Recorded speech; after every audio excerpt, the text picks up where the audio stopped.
Ó Mãe Santíssima, intercedei por nós para que possamos bem compreender os ensinamentos de vosso Divino Filho, nosso Senhor e Salvador Jesus Cristo, e as explicações dos pais da Igreja.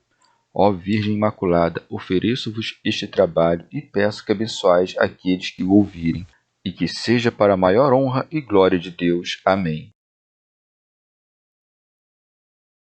Senhor onipotente, purificai o meu coração e os meus lábios. Vós, que purificastes os lábios do profeta Isaías com o carvão em brasa, e dignai-vos, por tal modo, purificar-me com a vossa misericórdia, para que possa dignamente anunciar o vosso santo Evangelho. Por Jesus Cristo nosso Senhor. Amém. Senhor, abençoai-me. Que o Senhor resida no meu coração e nos meus lábios, para que anuncie digna e convenientemente o seu Evangelho. Amém. Evangelho de Nosso Senhor Jesus Cristo, segundo São Marcos. Visita a Nazaré. Saindo dali, foi para sua pátria e os seus discípulos o seguiram. Vindo o sábado, começou a ensinar na sinagoga e numerosos ouvintes ficavam admirados, dizendo: De onde lhe vem tudo isto? E que sabedoria é esta que lhe foi dada? E como se fazem tais milagres por suas mãos? Não é este o carpinteiro, o filho de Maria, irmão de Tiago, José, Judas e Simão? E as suas irmãs não estão aqui entre nós? E estavam chocados por sua causa. E Jesus lhes dizia: Um profeta só é desprezado em sua pátria, em sua parentela e em sua casa. E não podia realizar ali nenhum milagre, a não ser algumas curas de enfermos, impondo-lhes as mãos, e admirou-se da incredulidade deles. Comentários dos Pais da Igreja. Teofilacto Diócrida. Depois dos milagres anteriores, o Senhor retorna à sua pátria, não ignorando que o desprezariam, mas para que não tivessem, além disso, a ocasião de dizerem: Se tivesses vindo, teríamos crido em ti. Por isso se diz: Saindo dali, foi para sua pátria, e os seus discípulos o seguiram. São Beda. O evangelista diz que sua pátria é Nazaré, onde tinha sido criado. Mas quão grande é a cegueira dos nazarenos que tinham podido, por suas palavras e feitos, saber que ele era o Cristo e desprezaram-no exclusivamente por conta da reputação de sua família. Segue-se. Vindo o sábado, começou a ensinar na sinagoga, e numerosos ouvintes ficaram admirados, dizendo: De onde lhe vem tudo isto? E que sabedoria é esta que lhe foi dada? E como se fazem tais milagres por suas mãos? A sabedoria se refere à doutrina, já as maravilhas, às curas e aos milagres que fazia. Segue-se. Não é este o carpinteiro, o filho de Maria?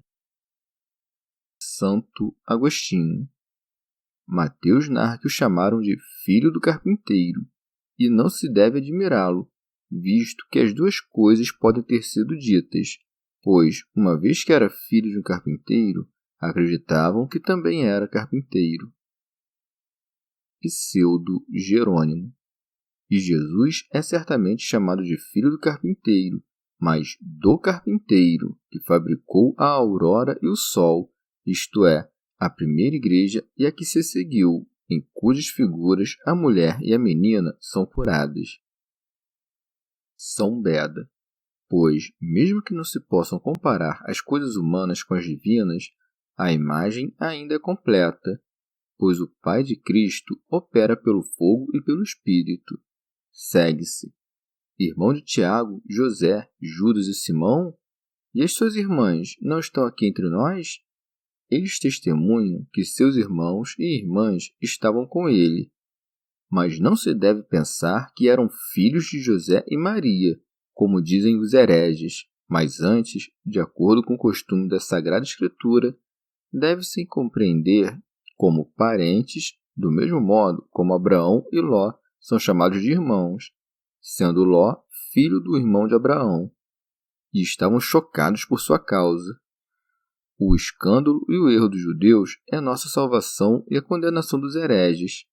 Com efeito, de tal modo desprezaram o Senhor Jesus Cristo a ponto de chamarem-no de carpinteiro e filho de carpinteiro. Segue-se. E Jesus lhes dizia: um profeta só é desprezado em sua pátria, em sua parentela e em sua casa. Que o Senhor Jesus seja, nas Escrituras, chamado de profeta, também Moisés testemunha, quando prediz a sua encarnação aos filhos de Israel, dizendo: Deus vos suscitará dentre vossos irmãos um profeta. E não somente ele, que é o Senhor dos profetas, mas também Elias, Jeremias e os outros profetas foram tidos como menores em sua pátria que em outras cidades. Pois é quase natural que um cidadão tenha inveja dos outros. Com efeito, não consideram as obras presentes do homem adulto, mas recordam-se da infância frágil. Pseudo-Jerônimo. O desprezo muitas vezes é consequência da origem, como em outra parte. Quem é o filho de Sai? Pois o Senhor olha para o humilde, ao soberbo, porém, lança o seu olhar de longe. Teofilacto Diócrida. Ou, mesmo que o profeta tenha parentes ilustres, os cidadãos os odeiam e por isso desonram o profeta. Segue-se. E não podia realizar ali nenhum milagre, a não ser algumas curas de enfermos impondo-lhes as mãos. Quanto ao fato de dizer que não podia, devemos compreender não queria, pois não era impotente, mas eles que eram infiéis. Por conseguinte, ali não operou milagres, poupando-os de serem dignos de maior repreensão, não crendo mesmo diante da realização de milagres. Ou de outro modo, para que se façam milagres é necessário o poder de quem opera e a fé de quem recebe, coisa que ali faltava, razão pela qual Jesus não queria ali realizar sinais. Segue-se. E admirou-se da incredulidade deles. São Beda. Não se admirava como que com coisas imprevistas e inesperadas, aquele que conhece tudo antes que aconteça, mas querendo produzir no íntimo dos homens um sentimento de admiração, mostra-se admirado diante dos homens. Com efeito, nota-se a admirável cegueira dos judeus, que não quiseram crer nem em seus profetas quando falavam de Cristo, nem nele próprio, nascido no meio deles. Já em sentido místico, Jesus é desprezado em sua casa e sua pátria, isto é, no povo judeu, e por isso ali fez poucos sinais para que não ficassem inteiramente desculpados. Mas realiza cotidianamente maiores sinais entre o povo gentio, não tanto para a saúde dos corpos, quanto para a salvação das almas. Chegamos ao fim de mais um dia de comentários da Catena Áurea. Muito obrigado por ficarem até aqui, que Nossa Senhora derrame suas graças sobre nós e até amanhã.